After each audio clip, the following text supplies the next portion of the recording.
Welcome to my channel study with Kishore sir. আজকে তোমাদের সামনে আরও একটা নতুন ক্লাস নিয়ে এসেছি। তোমরা আগের ক্লাসগুলো যদি না দেখে থাকো তাহলে প্লেলিস্টে দেওয়া থাকবে, তোমরা অবশ্যই দেখবে। আমি আগে তোমাদেরকে প্রেজেন্ট ইনডিফিনাইট টেন্স এবং পাস্ট ইনডিফিনাইট টেন্স দুটো করিয়েছি, ঠিক আছে। আজকে আমি তোমাদের সামনে নিয়ে এসেছি ফিউচার ইনডিফিনাইট টেন্স। তোমরা অবশ্যই টেন্সের ভিডিওগুলো দেখো যাতে করে তোমাদের রাইটিং স্কিল বাড়ে। কারণ দেখো, ইংরেজিতে রাইটিং স্কিল ছাড়া আর কিচ্ছু নেই। কিন্তু তুমি যদি মাধ্যমিক পরীক্ষা দাও তাহলে দেখবে 30 নম্বরের রাইটিং আছে। আর রাইটিং সেকশনের জন্য আমাদের এই টেন্সটা অত্যন্ত জরুরি একটা সাবজেক্ট, ঠিক আছে। চলো দেখা যাক, আজকে আমরা ফিউচার ইনডিফিনিট টেন্স পড়ব। দেখো, ভবিষ্যতে কোনো কাজ ঘটবে বোঝালে, এখনো ঘটেনি কিন্তু ঘটবে, ঠিক আছে, ঘটবে বোঝালে পরে ফিউচার ইনডিফিনিট টেন্স হয়। যেমন আমি আজকে বিদ্যালয়ে যাব, আমি এখনো বিদ্যালয়ে যাইনি, যাওয়া কাজটা হবে বোঝাচ্ছে, ঠিক আছে। যেমন ধরো আমি দুপুরে ভাত খাবো, তাহলে ভাত খাওয়া কাজটা হয়নি, এখনো হবে, ঠিক আছে।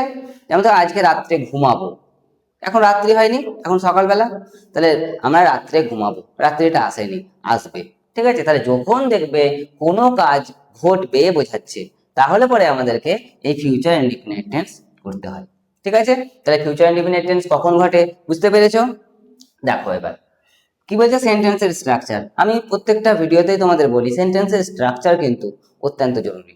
তুমি একটা সেন্টেন্স যদি তৈরি করতে চাও তাহলে তোমাকে সেন্টেন্সের স্ট্রাকচারটা অবশ্যই ভালোভাবে জানতে হবে। যদি না জানো তাহলে কিন্তু ভুল হয়ে যাবে। হ্যাঁ, দেখো তাহলে সেন্টেন্সের স্ট্রাকচার কি হবে, প্রথমে সাবজেক্ট, তারপরে শ্যাল উইল, তারপরে V1, তারপরে হচ্ছে অবজেক্ট, ঠিক আছে। তাহলে এইটা হচ্ছে আমার সেন্টেন্সের স্ট্রাকচার। যখন দেখবে কোনো সেন্টেন্স ফিউচার ইনডিফিনাইট টেন্সে আছে তখন তোমরা প্রথমে সাবজেক্ট বসাবে, তারপরে শ্যাল উইল বসাবে, তারপরে V1 বসাবে, তারপরে অবজেক্ট বসাবে, ঠিক আছে। দেখো এবার এই শ্যাল উইল বসানোর একটা কিন্তু নির্দিষ্ট নিয়ম আছে, ঠিক আছে। ওই নিয়মটা আমি নোট আকারে দিয়েছি, ওটা একবার দেখো। নোট, সাবজেক্ট যদি ফার্স্ট পারসন হয়, ফার্স্ট পারসন যেমন আই এবং উই, তাহলে সাবজেক্ট যদি আমাদের আই হয় এবং উই হয় তাহলে পরে তারপরে শ্যাল বসে, ঠিক আছে। তাহলে আমরা জানছি আই এর পরে শ্যাল বসে আর উই এর পরে শ্যাল বসে, ঠিক আছে। এই দুটোই কেবলমাত্র ফার্স্ট পারসন আছে আর এই দুটোর পরেই শ্যাল বসে। তাছাড়া কিন্তু বাকি সব ক্ষেত্রে আমাদেরকে উইল বসাতে হবে, ঠিক আছে। তাহলে তোমরা শ্যাল উইলের ব্যবহারটাও শিখে গেলে। দেখো, আমি বাজারে যাব, তাহলে যাব, যাওয়া কাজটা কিন্তু হয়নি, এখনো হবে, তাই তো। তাহলে হবে বোঝালে আমাদের কোন টেন্স হবে, এটা আমি বুঝতে পারছি ফিউচার ইনডিফিনিট টেন্স। চলো তাহলে ফিউচার ইনডিফিনিট টেন্সে যাবোটা হচ্ছে ভার্ব। এবার দেখো কে যাবে, আমরা জানি কে বা কারা দিয়ে যদি প্রশ্ন করি তাহলে পরে আমরা যেটা উত্তর পাই সেটা হয় সাবজেক্ট, ঠিক আছে। তো কে যাবে, আমি যাব, তাহলে আইটা হচ্ছে এখানে সাবজেক্ট, ঠিক আছে। আইটা হলো সাবজেক্ট আর এটা হলো ভার্ব, ঠিক আছে। তাহলে সেন্টেন্সের আমাদের প্রথমে বসাতে হয় সাবজেক্ট, তারপরে বসাতে হয় ভার্ব, তারপরে বসে আদার্স। দেখো এবার তাহলে আমি, আই, সাবজেক্ট হয়ে গেছে আই। তাহলে এবার বলো দেখি আই এর পরে কি বসবে, শ্যাল না উইল? আমি তো প্রথমে বলে দিয়েছি যদি ফার্স্ট পারসন প্রোনাউন থাকে, আই থাকে অথবা উই থাকে, তাহলে ওই দুটোর পরে শ্যাল বসে, ঠিক আছে। তাহলে আই এর পরে এখানে শ্যাল বসবে, আই শ্যাল। এবার যাওয়া ইংরেজি কি, গো, আই শ্যাল গো, আমি যাব টু মার্কেট, ঠিক আছে। বুঝতে পেরেছো সবাই? যদি কিছু বুঝতে না পারো, কোনো অসুবিধা থাকে আমাকে অবশ্যই কমেন্ট সেকশনে জানাবে, আমি আবার রিপিট ভিডিও তৈরি করবো। সে এখানে আসবে, দেখো আসবে, এখনো পর্যন্ত আসা কাজটা হয়নি, ওটা হবে, ঠিক আছে। তাহলে এই ধরনের যখন ক্রিয়াপদ থাকবে তখন সেটা জানবে সেটা ফিউচার ইনডিফিনাইট টেন্স। দেখো কে আসবে, সে, তাহলে সেটা সাবজেক্ট, এটা ভার্ব, পেয়ে গেছি আমরা। চলো সাজাবো, প্রথমে সাবজেক্ট বসে, তারপরে ভার্ব বসে, তারপরে আদার্স বসে, ঠিক আছে। অবজেক্ট হতে পারে বা সেন্টেন্সের বাড়তি অংশ হতে পারে। দেখো এখানে কি বলেছে, সে, তাহলে ইংরেজিটা কি, হি অথবা সি, সে। এবার দেখো আই এর পরে শ্যাল বসে আর উই এর পরে শ্যাল বসে, আর বাকি সব জায়গায় কিন্তু উইল বসবে। তাহলে দেখো হি বা সি, এটার পরে আমাকে উইল বসাতে হবে, তাই না। তাহলে হি বা সি উইল কাম। এবার বাড়তি অংশটা আছে হেয়ার, সে এখানে আসবে, ঠিক আছে? তোমরা এই ট্রান্সলেশনগুলো বাড়িতে অবশ্যই একটু একটু করে প্র্যাকটিস করো।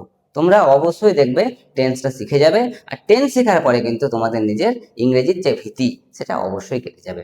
চলো আমরা একটা কনজুগেশন দেখবো প্রতিদিনের মতো আজকেও। তোমাদের জন্য একটা কনজুগেশন নিয়ে এসেছি আমি।